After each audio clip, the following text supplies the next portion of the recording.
Seoul, South Korea, CNN. The crisis on the Korean peninsula intensified on Monday as South Korea said it appeared the North was preparing to launch more missiles after the test of the hydrogen bomb at the weekend. Seoul responded with a series of live-fire drills, intended as a show of military might, and boosted the deployment of a controversial US-made missile defense system, THAAD. South Korea also said the U.S. planned to strengthen its military presence in the region with an aircraft carrier and more bombers. James Mattis, the U.S. Defense Secretary, said any threat from North Korea to the U.S. or its territories such as the Pacific archipelago of Guam, would be met with a massive military response. The deepening crisis has caused frayed relations on both sides. North Korea's continued belligerence was a blow to China, which has failed to keep its ally in check despite persistent warnings.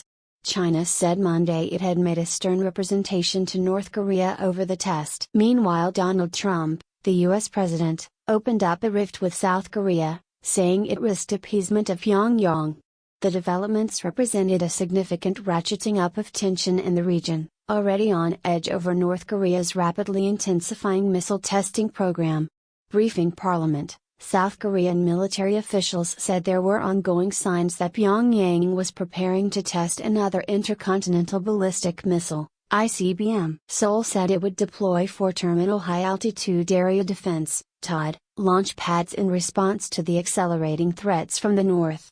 South Korea conducted a series of military drills, including a simulation of an attack on the North's nuclear testing site. More live-fire tests would follow, it said.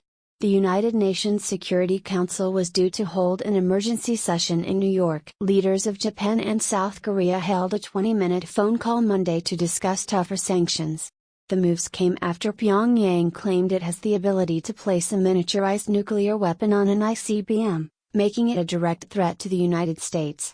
Seoul responded to North Korea's nuclear test with a show of military might that was intended to demonstrate its willingness to wipe out the regime of Kim Jong-un, South Korea's defense ministry said. South Korea's Army and Air Force carried out a joint drill that involved multiple F-15K fighter jets and surface-to-surface ballistic missiles. They hit targets off the country's east coast to simulate a strike on North Korea's nuclear test site, according to a statement from the South Korean Joint Chiefs of Staff. At a Defense Ministry press conference, Major General Jang Kyung-soo said South Korea had detected continuous signs that North Korea was preparing another ICBM test. He said the North could launch the missiles ahead of September 9, the anniversary of the day North Korea was founded, in a show of celebration at home and defiance to the U.S. He said South Korea plans to carry out another missile drill to show its strong will and ability to respond. President Trump has not thought to have spoken with his South Korean counterpart, President Moon Jae-in, since Sunday's hydrogen bomb test, though U.S. and South Korean military advisors have been in touch. Instead, Trump warned South Korea in a Twitter message Sunday that talk of appeasement would not work. It was unclear what prompted the comment. In the past, President Moon has advocated dialogue with Pyongyang. Moon's office responded by reiterating the government would pursue the denuclearization of the Korean peninsula through peace with our allies.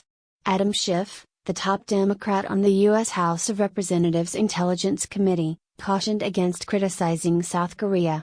I'm sure that Pyongyang enjoys seeing us fight with our own ally in the region, Schiff said. We need to be working hand in hand with South Korea and with Japan.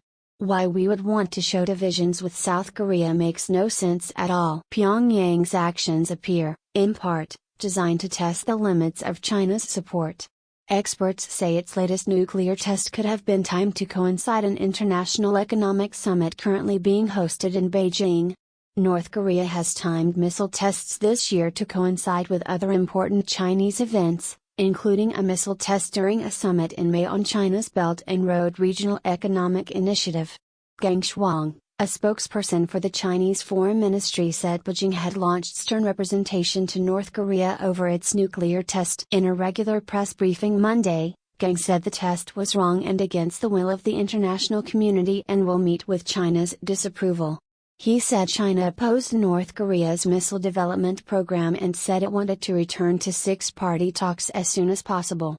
Responding to a question about the deployment of more U.S. military assets in the region, Gang said China hoped all sides would work to ease the tension instead of escalating the tension. Trump criticized China in his series of tweets Sunday, saying North Korea's actions were a great threat and embarrassment to China, which is trying to help but with little success.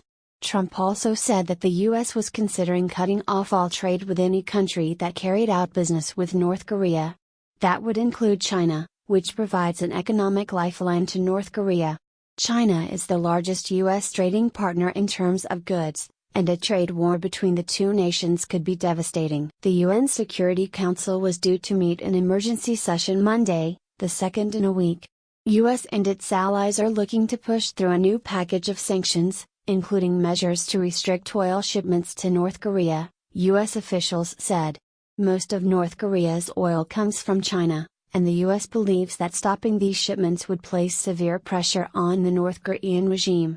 After meeting last week in response to North Korea's launch of a missile that flew over the northern Japanese island of Hokkaido, the UN stopped short of announcing additional restrictions on top of those already passed in early August. Those are some of the most stringent to date, and the Trump administration has started punishing companies for doing business with North Korea, so-called secondary sanctions.